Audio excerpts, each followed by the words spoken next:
Hello, friends, and welcome back to the Popcast. Whenever you're listening to this, whether it be live or a VOD, Twitch or YouTube, while you're spamming ducks in Discord general chats, coming up with new and annoying ink pun names for your stupid teams, claiming on Twitter that you are a Div 3 team, but at the same time still signing up for all these Div 4 and below tournaments, whatever it is that you're doing right now, I appreciate you taking the time out of your day to listen to this. Unless I don't. Today, I was originally going to be doing a low ink preview on top of some tournament recaps. As I was watching the tournaments over the past weekend, I realized If I did that, this would be an extremely long episode. So I'm going to do something unique this week and put in some overtime work. Today's episode is just going to focus on the Minnow Cup tournament on Saturday and the Ash Cup tournament that happened on Sunday.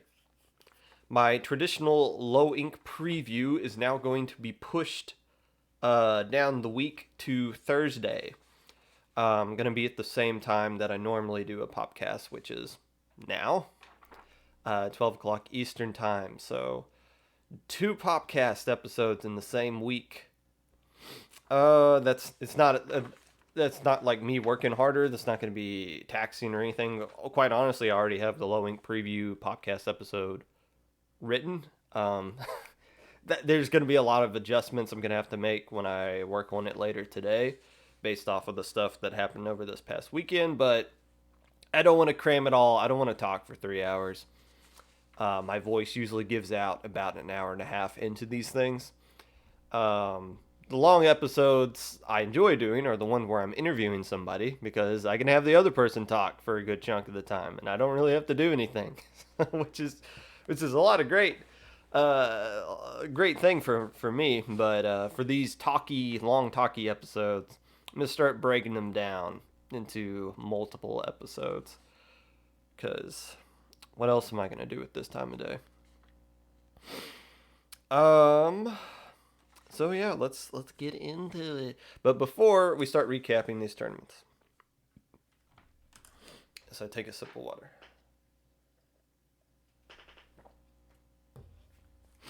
Last week, I mentioned that the Minnow Cup and the Ash Cup were going to take place at basically the exact day and time, competing against each other.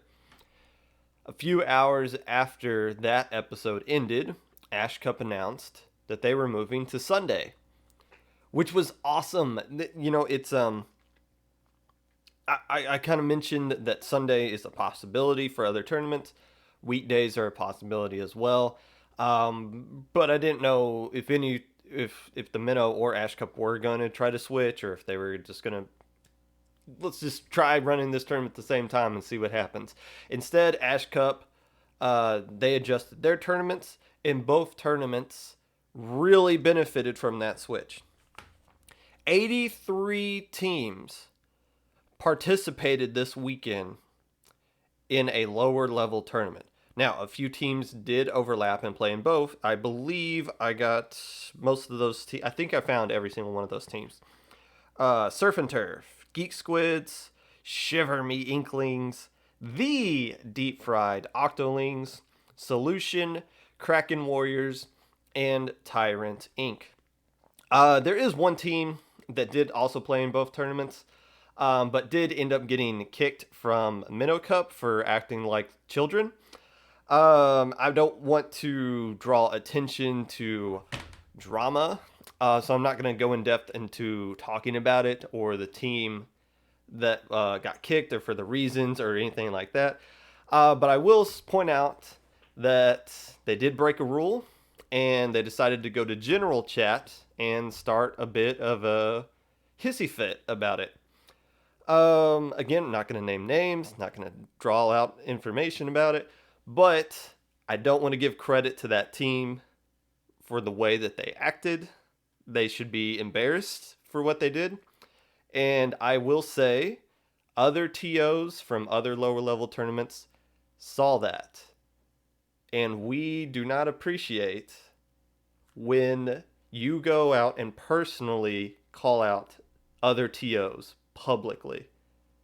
So to that team, I will say this: be on your best behavior going forward, because if you won't want to get kicked out of the lower level community in general, you best start behaving yourselves. Don't act like children. I know our president is currently having a hissy fit himself, but the lower level community of Splatoon has a higher sense of integrity than the White House does right now. Keep that in mind. So please keep the jackassery to a minimum. Anyways, here is what we learned this past weekend.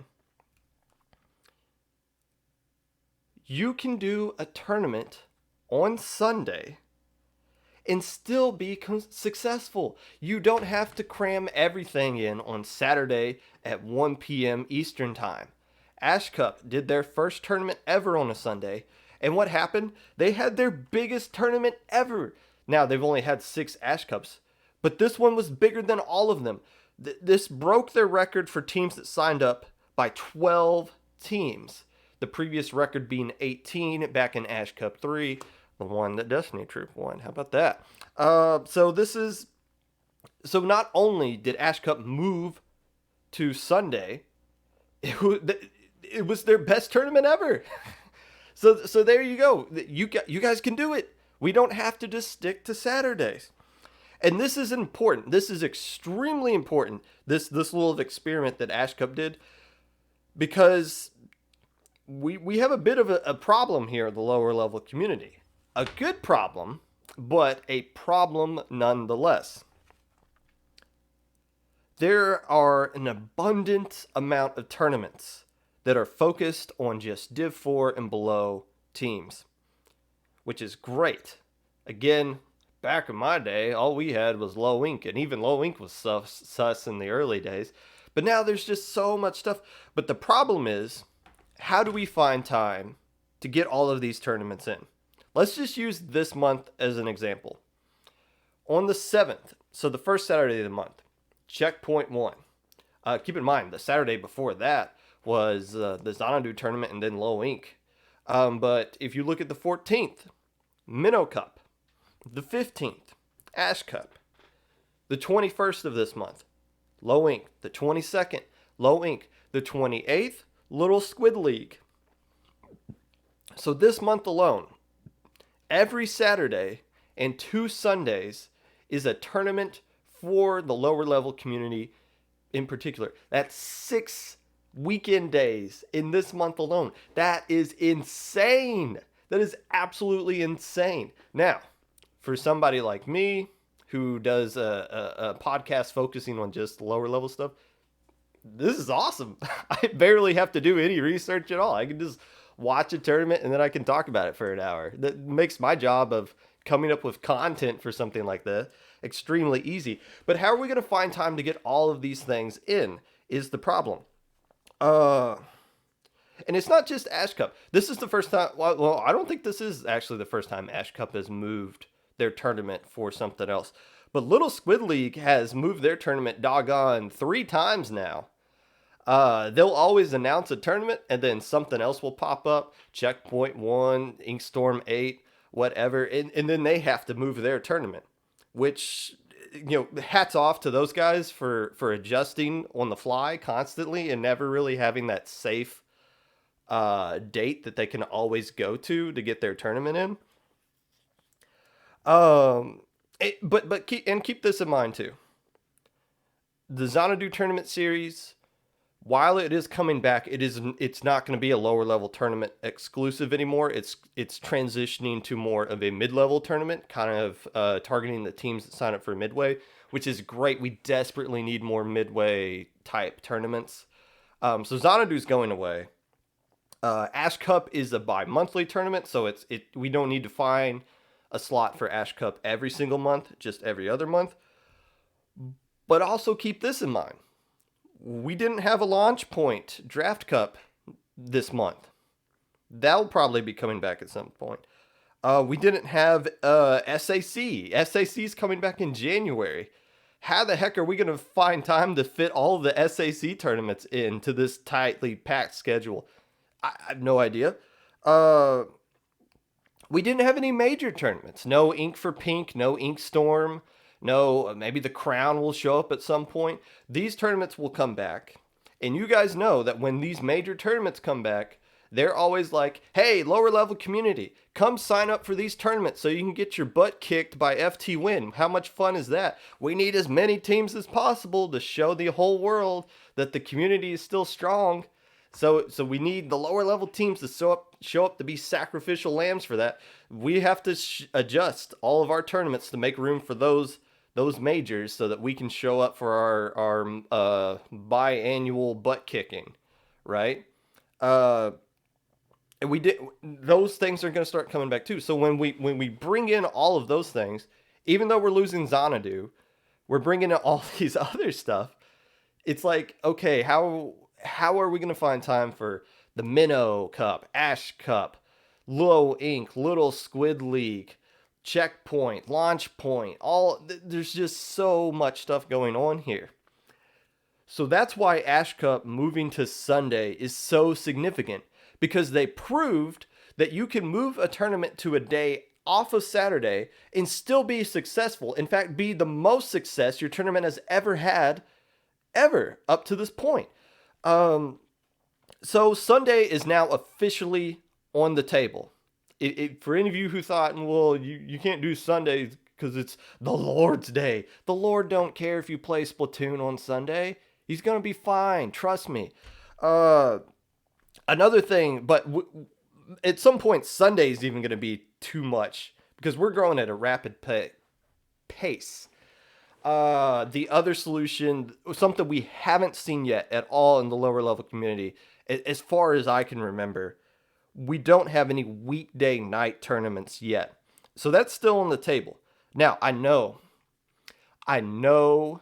we lose Europe when North Americans do um, weekday night tournaments. I know that, but there's there has to be a trade off somewhere, and for Europe, they can do tournaments too at their what their equivalent of a weeknight is. There's no reason why they can't do that and exclude North America. Look at paddling pool. Paddling pool is widely successful. It doesn't cater to NA time frames at all. Now we still have some NA teams who sign up and play in it. Me personally, I don't think I'll ever be consistently available to play in a Europe weekday tournament until I retire, which I have found out recently. My retirement plan is set to kick in 25 years, which is great. So maybe when I'm 55 and I'm playing Splatoon 10, I'll play in my first ever paddling pool. Um, when my reflexes are all but gone. Not that I have any left right now. But weekday nights at some point are going to have to come into play here for both North America and Europe, because as we're now starting to transition to Sunday, we're going to run out of time there too. There is so much going on right now in this Splatoon community, and it's wonderful and it's great. And that's why when Sayonara and Priority and who is it, Starburst or Solar Flare, whatever space themed team that disbanded from the transatlantic Splatoon League, Prophecy, yeah, like I don't care. I mean, yeah, it's sad that the top level teams are disbanding, but if you're a low level team, who cares? We're too busy having a blast down here. We're having tournaments literally every single day now. It seems like we're having fun. The community's not dying. It's crazier than it's ever been. It's more stacked than it's ever been. 3 teams disbanding makes up like 0.01% of the whole community. We're gonna be fine, people.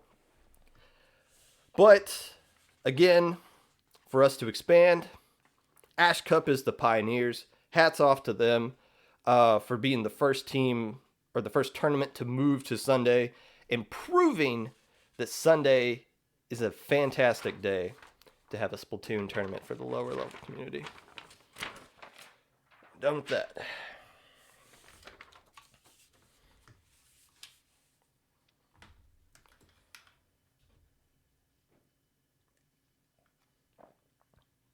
The NA opens. You know what? That's another point. That's another thing I didn't even mention on the tournaments that force other tournaments to move. Whenever an NA Open pops up, those things are crazy important for the community as a whole. Um, and those things, and even NA Opens have been on Sundays in the past as well, and those things have still been drawing 600, 700 teams. So That's man, I'd have to go back and see how many weekends in a row we've had a lower level tournament if you include the NA Opens. But yeah, we've been kind of blessed with a lot of good tournaments here. Speaking of which, let's start talking about one before I choke on my own snot. The Minnow Cup.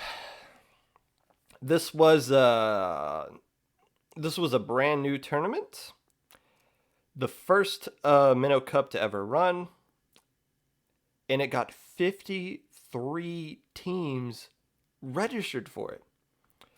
I didn't look up every single tournament that's happened in the lower level community, but I'm pretty doggone sure that this is the biggest non low ink tournament ever. Ever. This one tournament that happened, they got 53 teams. We don't see this many teams sign up for lower level tournaments that aren't low ink. Heck, at this point last year, low ink would have been thrilled to have 53 teams signed up for it, regardless of the 100 that plus that sign up for it every month now. And I should include this does exclude SAC. Obviously, SAC gets a lot of teams that sign up for it too, but SAC is arguably lower slash mid level. So but for a brand new tournament to come out of nowhere, 53 teams is insane. That is insane. Especially for a mode like tower control.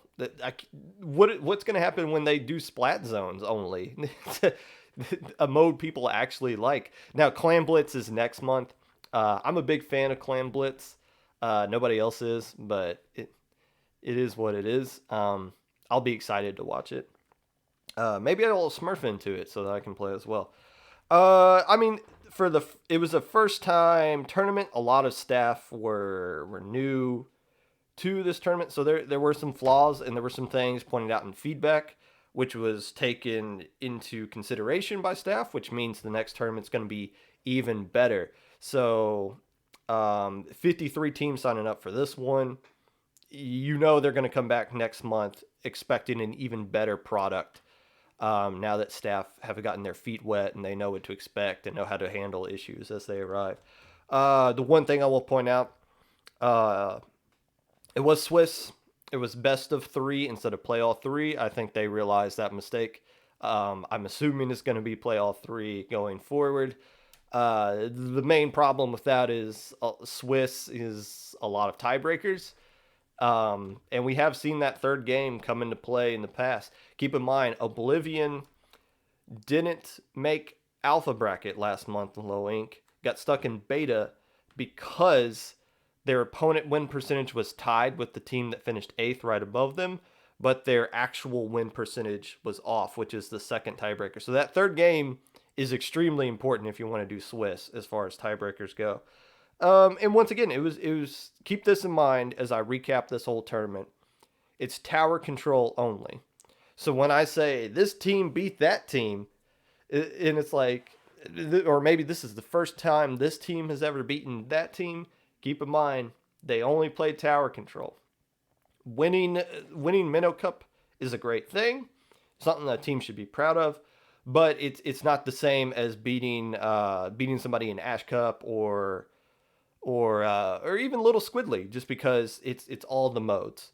But we're gonna find out as we go over this who's really good at tower control and who sucks at it. Obviously. Hello, Z.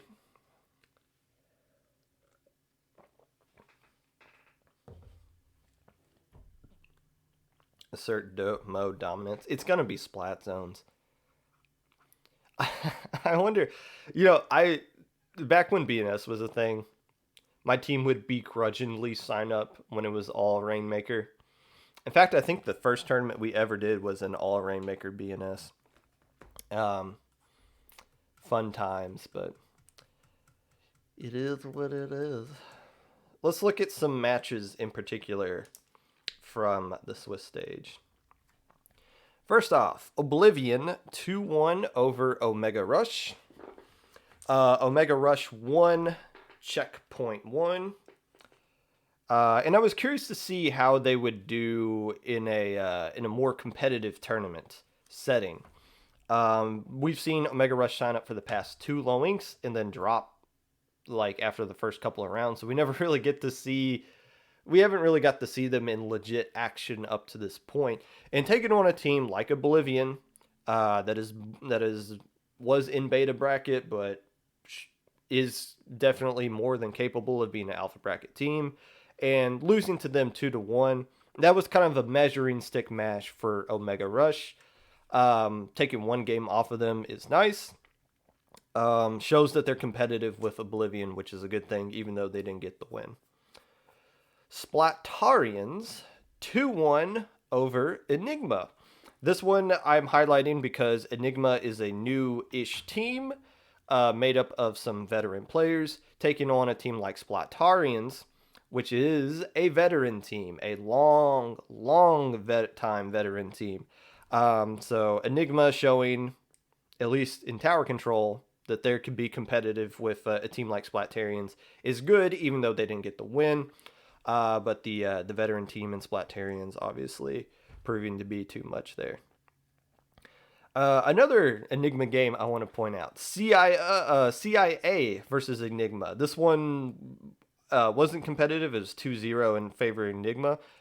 The reason I'm pointing this game out is because I'm pretty sure Enigma and CIA are the 2 oldest teams in the lower level community, excluding Day Old Sushi, which to be on Day Old Sushi, the requirement is you have to be at least 25, which knocks out pretty much everybody in chat right now. It disqualifies all you guys. But CIA and Enigma are just loaded with players that are around my age group, if not even older. So so personally, I like seeing older players play in this tournament. So it was nice to see those 2 play against each other. Keep going, guys. Stay strong. This isn't a kid's game. We can have fun too. We can enjoy this thing. Evening Chickens 2-0 over ITAP. This is significant because this is the only team to beat ITAP in Swiss. This used to just be like a normal loss for ITAP. Like they were supposed to lose the Evening Chickens. But now ITAP has gotten up to the point now to where when somebody beats them, it's significant, especially when you're the only team to beat ITAP in Swiss. So ITAP has now joined the persistence category of they are now the hunted versus being the hunters. So they're the ones with the target on their back. And the Evening Chickens stepped up there and got a nice win for themselves. Evening Chickens, a team that is vastly improving. So I think we'll see a lot more action out of those guys at the higher end of these tournaments. And I believe I got more to talk about them going forward anyways. My match of the tournament. And the biggest win of the entire tournament. Give me the Geek Squids 2-1 over the Sea Boys. This was the only team to beat Sea Boys across the entire tournament. Top Cut or Swiss, Sea Boys were the only ones to do it. Now, keep in mind, it was only tower control. Don't freak out. But still, Geek Squids, I've always said, they play up to the skill level of the teams they play against, and they play down to the skill level of teams they play against. That wasn't the case this tournament. They played up to everybody, and teams that were below them, they kept them down. So we're seeing more consistency out of the Geek Squids here, and that's a nice win for them, being the only team to knock off the seemingly invincible Sea Boys team that has come out from the dead. Over the past couple of tournaments they've been playing in.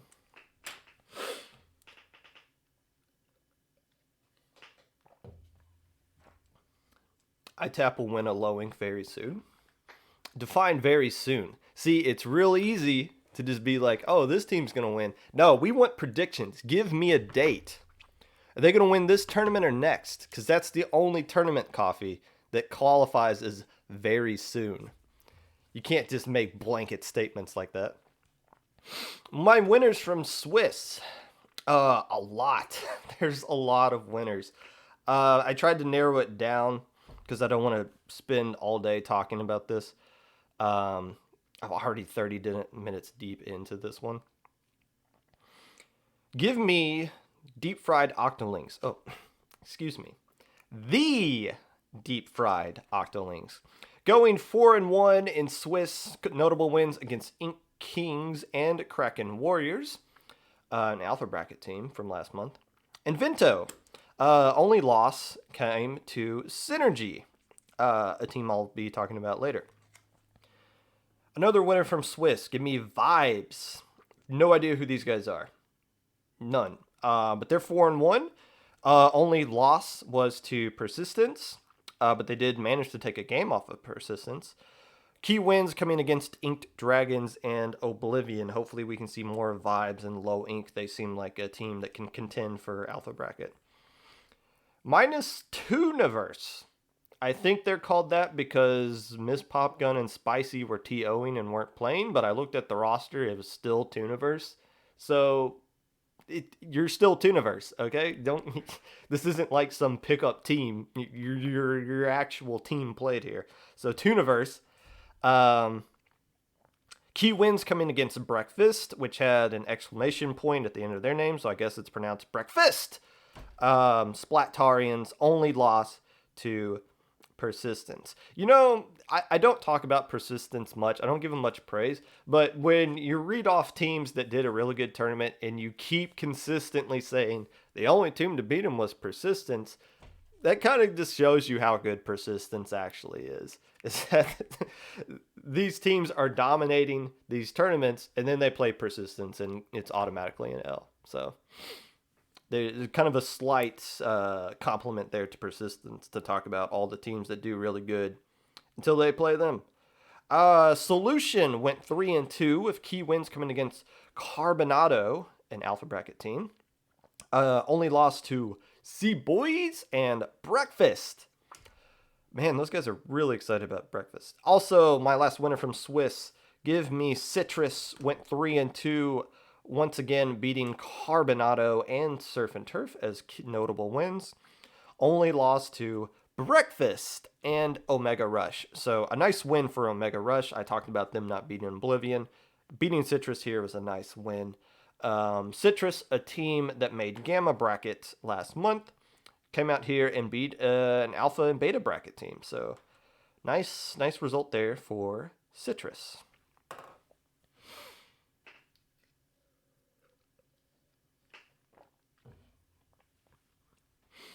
The deep fried octolings improving every month. Yes, those guys are trending upward. I always give them a shout out because they always go 3-3 in every tournament they do. This is the first time I've seen them finish with a winning record.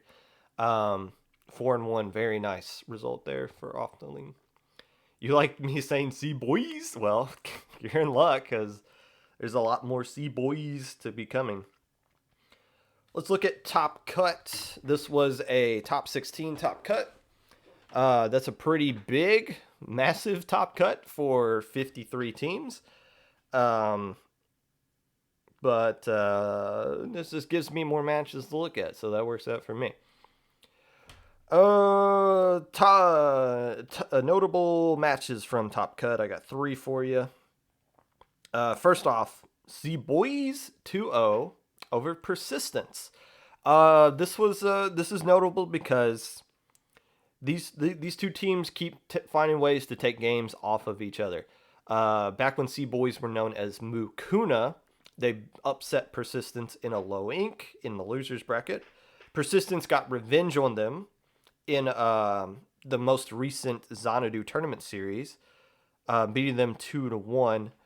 And it's significant because in the Xanadu tournament, again, it was all modes. This time it was just tower control. But Sea Boys getting the win against Persistence here, the only team to beat Persistence all day long. Persistence went 5-0 in Swiss, and once again had the highest opponent win percentage at 70%. So Persistence played every team, played the strongest schedule of any team in this tournament. and went 6-0 until they had to play C Boys. And as I'm gonna be revealing my top 10 low ink teams on Thursday, obviously there's no secret that persistence is flirting with that number one spot, and the only thing that kind of makes you nervous is these matchups that they traditionally kind of struggle against. C Boys being one of their kryptonites that they usually have to get through. So if C Boys sign up for low ink, it's you know that would probably be a matchup persistence would want to avoid, or at least hope that they don't play them on tower control. Tyrant Inc. 2-1 over Tooniverse.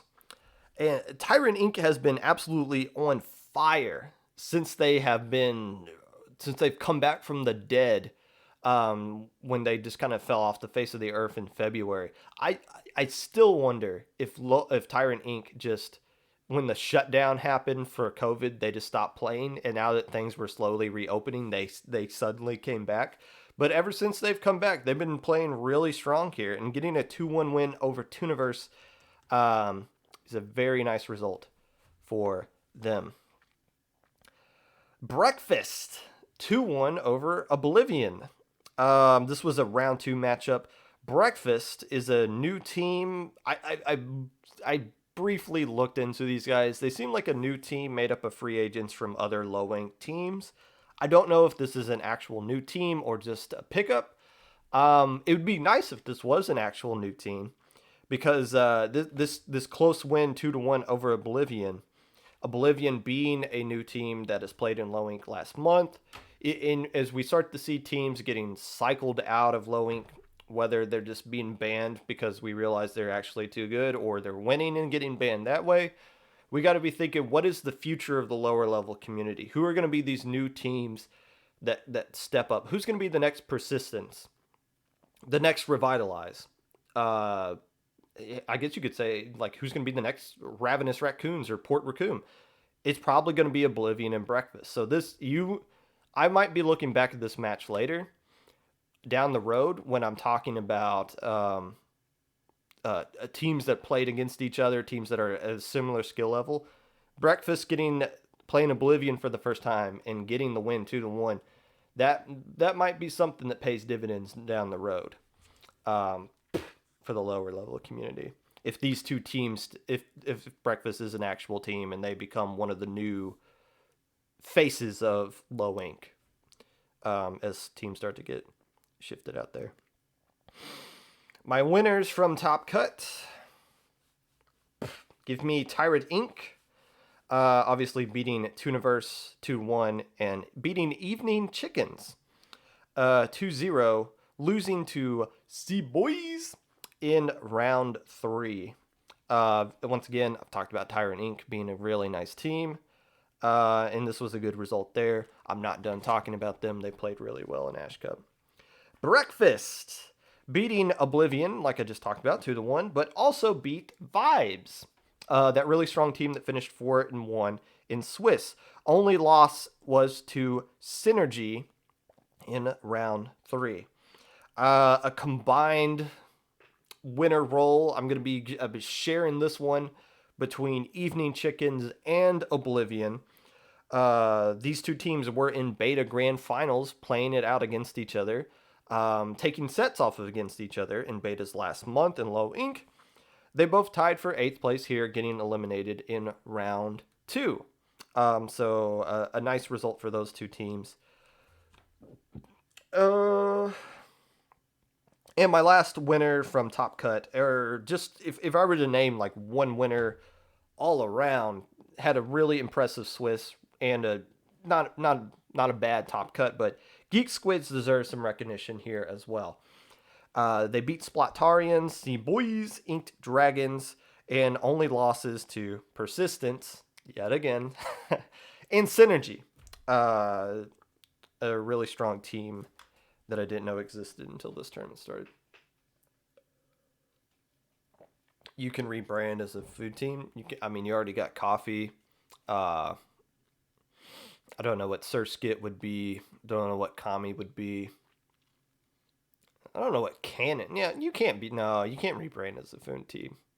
Nah, you got too much non-food team names there. Luau, sorry. And you guys don't even have the same tag.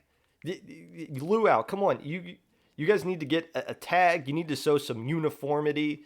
You guys look like a total mess right now. Come on. You need to get Luau figured out before you start switching to something else. Let's talk about grand finals. C-Boys versus Synergy. Synergy, I have no idea who these guys are. The only thing I knew about these guys was Synergy Nick. I play against that person in solo queue all the time, and doggone it, it seems like every time I play them, they have the top 500 crown on their head. So I was like, okay, I don't know who these guys are, but my assumption is that they're really good. I don't think they have any tournament history on Battlefy, so I don't know if this was their first actual legit tournament or if they were just like a clan or whatever. But I was getting kind of worried, honestly, because they kind of destroyed this tournament. And they just I think they went undefeated in Top Cut all the way up to their matchup against C-Boys, and C-Boys beat them 3-0. So that was a surprise. I thought Synergy was just going to destroy this tournament, and then C-Boys stiff-armed them, beat them 3-0 in Top Cut. Really surprising result there. So what does this mean for each team? For Synergy, I don't know. I mean, they're a new team. They seem borderline too good for lower level tourneys, and especially if this is how they're going to play in their first one, being as dominant as they did.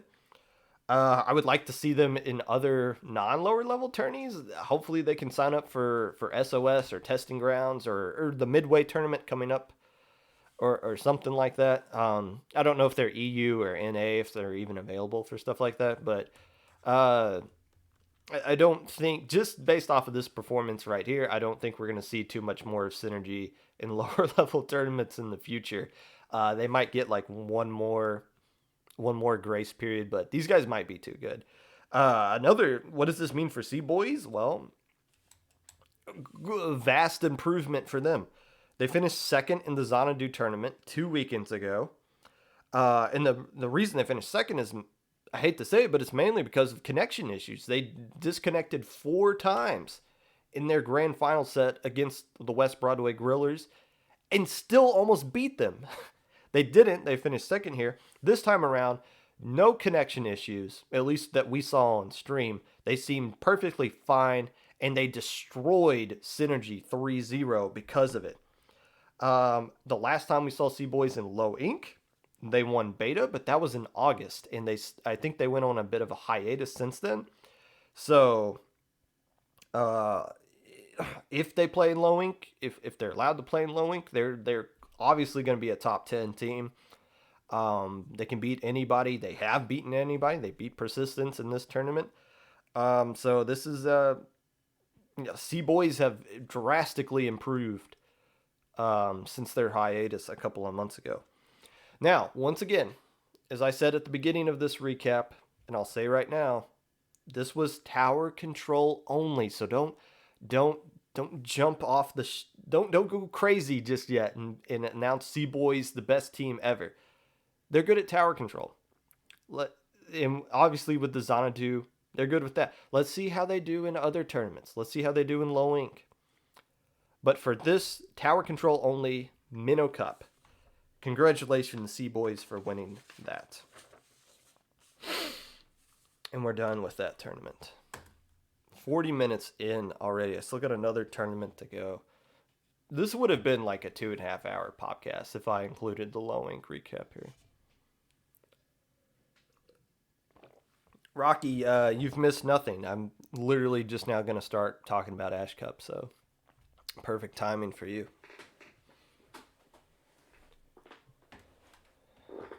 Canned bread? What are you guys talking about? Names for Luo.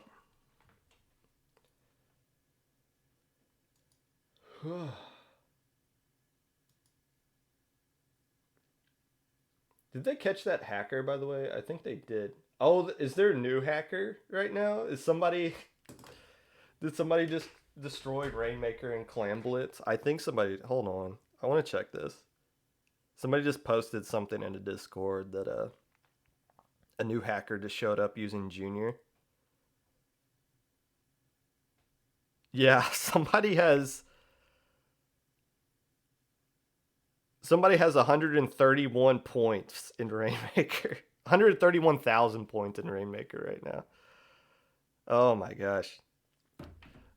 Welcome to Splatoon 1 all of a sudden. Can the hackers please stop playing Splatoon and watch the Popcast, please? That'd be awesome. Please stop destroying our game. Ash Cup 6. As I mentioned, this was the biggest Ash Cup to date. With 30 teams, the previous record being 18 back in Ash Cup 3. Let's talk about the format of this tournament before we get into the actual results and things like that. This was a group format, which I like to see.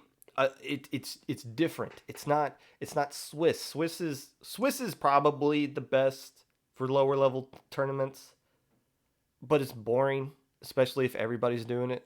So hats off to Ash Cup for doing something different with groups. And Ash Cup has always done stuff like this. Even before they were doing groups, they were doing double limb tournaments, which is, again, is unique. So Ash Cup's not afraid to experiment, and it's cool to see. The problem with group format is, while it is faster and you get through it, you get the top cut faster with groups tournaments. A lot of it is predictable.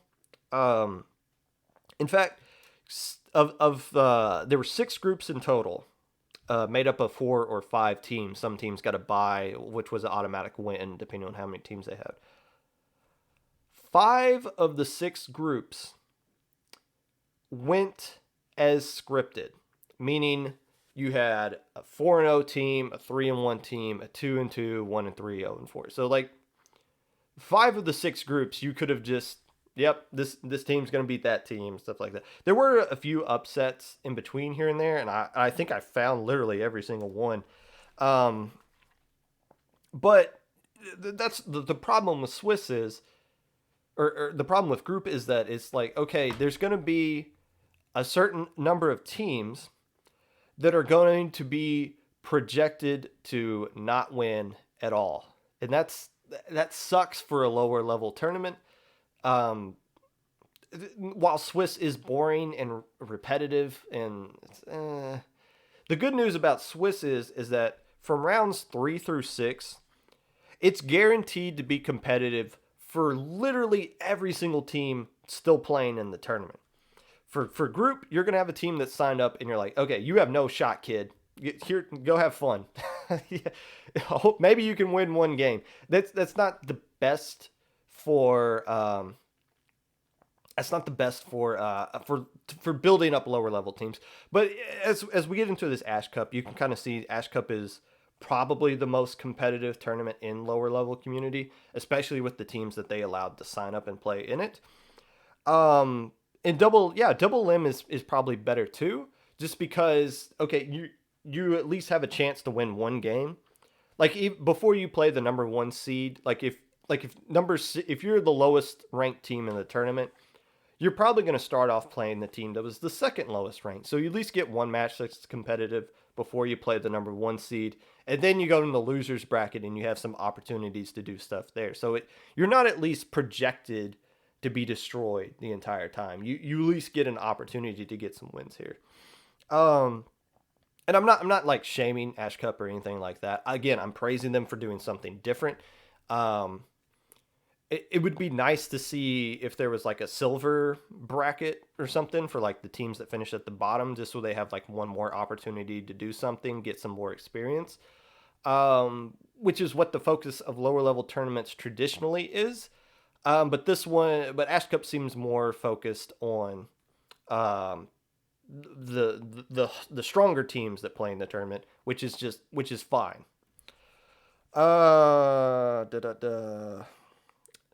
Group matches of note. First off, I believe I'm pronouncing this right. Valhalla 3-0 over Stargaze. Valhalla is the new revitalization of Revitalize. Actually, there are two teams spawning from Revitalize, and Valhalla is one of them. Um, this is their first tournament we've seen them play in, and they beat Stargaze 3-0. Are you kidding me? Stargaze is one of those teams where it was like, whoa, they're playing in Ash Cup. In Valhalla said, we don't care. Normally I don't put 3-0 matchups on here, but being their first game that they ever played, and they beat Stargaze 3-0, okay. We never saw Revitalize do that. This is this is quite a showing, quite a first match for Valhalla. And obviously I'll talk more about them later. And I think I found every single upset that happened in the group stage just based off of the seeding. Tyrant Inc. beat Ravenous Raccoons 2-1. This was the key match in Group D. The best match in Group D. I believe Tyrant Inc. was seated just like one spot right below them. I should have wrote this down when I was doing my research last night. Tyrant Inc. Oh, okay. Tyrant Inc. was the number 2 seed, and Ravenous Raccoons were the number 1 seed. Both of these teams moved on. So I guess technically that's an upset, but still, that's a close match. Both those teams are really good, right on the same kind of tier realm with each other. So just a nice match in general. And obviously it was competitive as it went 2-1. Booyah Gang 2-1 over, oh Lord, Takaba. I don't know how to pronounce that. This was an upset according to seeding. Booyah Gang was seeded 3rd. Takaba was seeded 1. And now Takaba actually finished 3rd overall. And Takaba, thank you, Rocky. Takaba finished 3rd overall, so this is a huge win for Booyah Gang, 2-1 there. And I believe this one propelled Booyah Gang into Top Cut. Actually, it propelled them into first place in Group F, so huge win there, huge upset. Geek Squids 2-1 over Aloptic. Geek Squids, you thought they had a good tournament on Saturday. Well, they woke up and kept the train going on Sunday. Beating Aloptic 2-1. This was an upset on paper that put Geek Squids into Top Cut and knocked out Aloptic. I'm assuming there is a history between these two teams. Aloptic's been around for a while. Geek Squids have been around since before Splatoon probably even invented. So I assume these two teams have played together a lot. I don't know what the overall record is, and I'm not going to waste time trying to find that kind of niche matchup between each other, but a close win and a good win for Geek Squids, technically an upset. My biggest win of the whole tournament, Top Cut, group stage, biggest win of the whole tournament. Toxic Haze 2-1 over Luau. I know the entire Luau team is in chat right now. Sorry guys, I gotta point this one out. This was the only team to beat Luau. It was the biggest upset of the entire tournament. Luau, when they signed up, my thought was, oh Lord, this is gonna be bad. They're gonna destroy everybody, and they kind of did. But Luau or Toxic Haze was seeded 4th in this tournament in this group.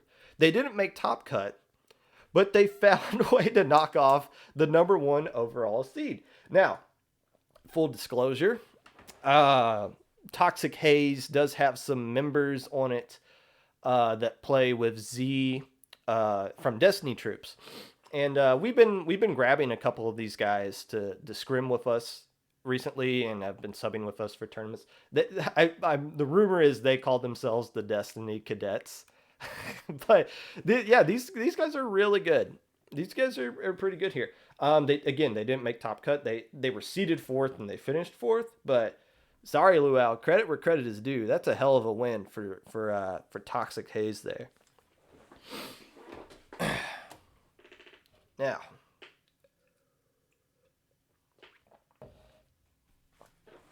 had great attitudes when they chatted afterwards. Hey, it's really easy to have a good attitude when you're winning.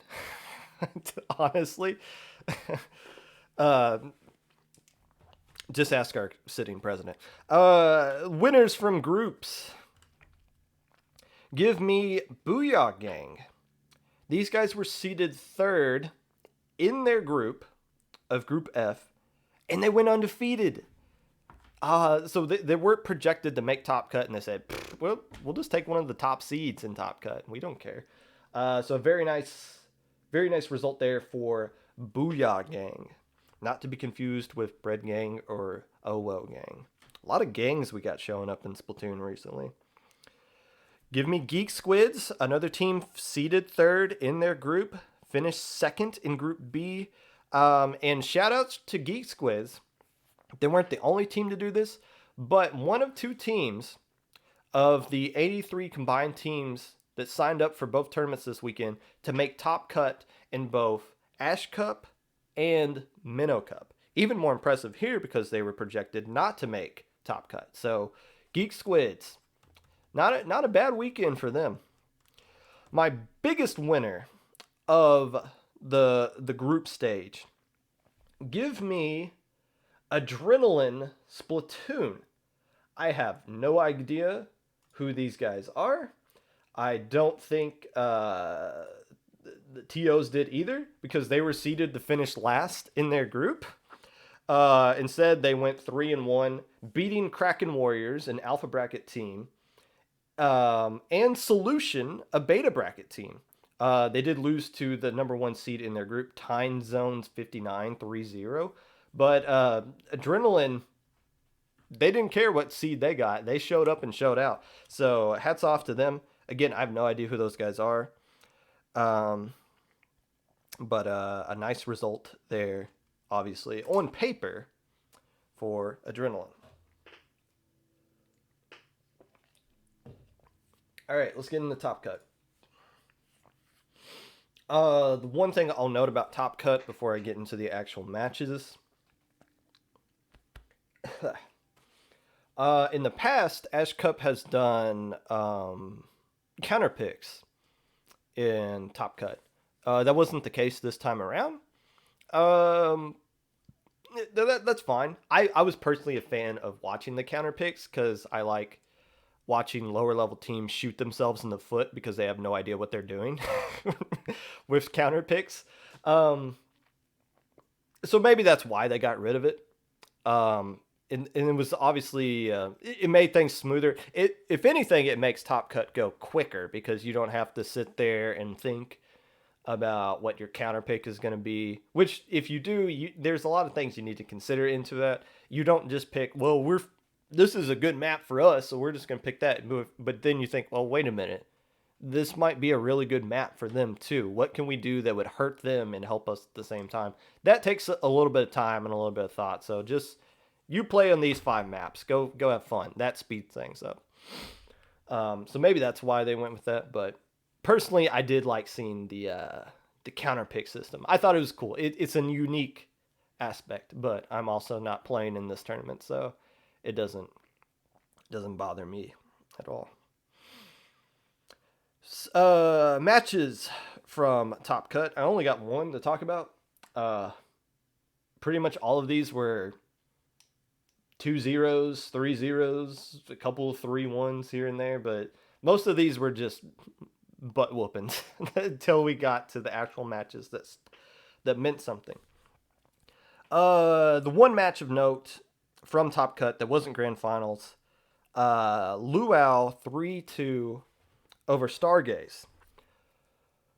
Let me just say this. When I saw the teams that signed up for this, I assumed this was going to be the Grand Finals matchup.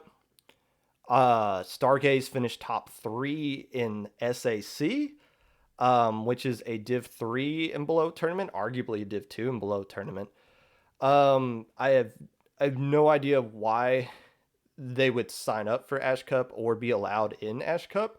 But I mean, here that they're here. Luau on paper it's fine to play in in Ash Cup. They don't have a div, which, in all honesty, no teams in the community have a div right now. Divs are 7 months old. They don't mean anything anymore. When a team scrims me and they say, "You guys are Div 4, right?" I'm like, bruh, seriously? Um, Luau has beaten Low Ink, which doesn't disqualify them from playing in any tournaments out just besides Low Ink.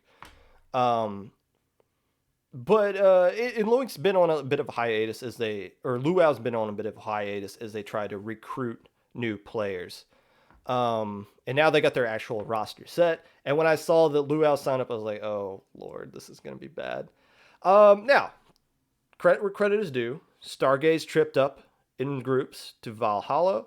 Luau tripped up to Toxic. Hey, so it's not like those two teams just destroyed this tournament. They didn't. They both took losses early, and both struggled. And obviously, Valhalla proved that they were just as good, if not better, than both of these teams in certain situations. But for this matchup, I thought this would be the grand finals matchup. It looked to be the best match heading into grand finals. Luau won 3-2. Obviously, two really strong teams. I don't know. This is probably the only tournament that would let these two teams in at this point. I would assume this is the last time we would see them going forward. But regardless, it was nice to see them play against each other at some point, and it seemed to be just as close as predicted.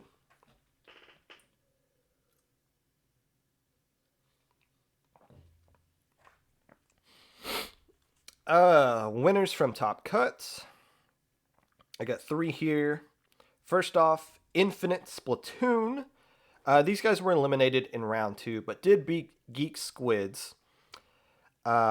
This seems to be I believe the only name I recognize on this was Mr. Lee, which I believe was also on Revitalize.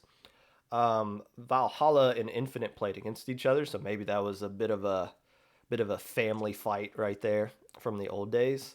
Unless that's a different Mr. Lee that I'm thinking of, but not a bad tournament for Infinite Splatoon right there.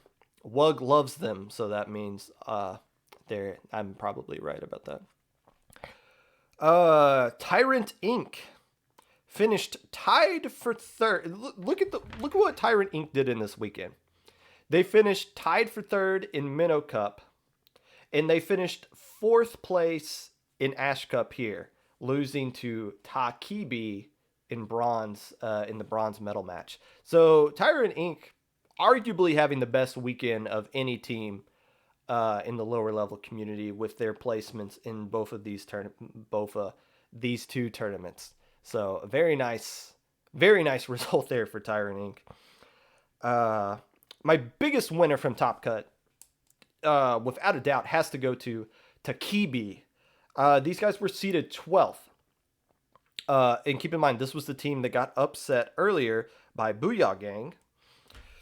But came into Top Cut, swept Time Zones 59, the number 5 seed, beat Blue Ringed Kraken 3-1, the number 4 seed, took a game off of Valhalla, the number 1 seed, and then swept Tyrant Inc. 4-0 in the bronze medal match. Takibi, a new team, I believe, formed of some players of Takedown and Fluorescence. Kind of like Valhalla, this is their first tournament. Obviously did extremely well. I don't know what this means for Low Ink implications. I don't know how well they would do in a bigger tournament, but they played some tough teams here and got some good wins against them. So obviously a nice result for them, finishing 3rd place out of 30 teams in a stacked Ash Cup. Grand Finals.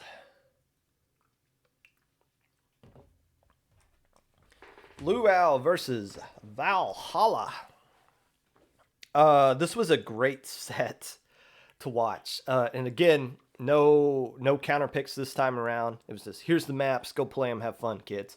Luau won this one 4-3. Watching back on the stream, at no point did one team get a 2-game lead on the other. I think Luau won 1 game, and then Valhalla went up 2-1, and then Luau tied it, then and then they just took turns trading up from there. So uh, probably the no, this was the most competitive. This was the best grand finals in Ash Cup history. It really was. Ash Cup 4 was great.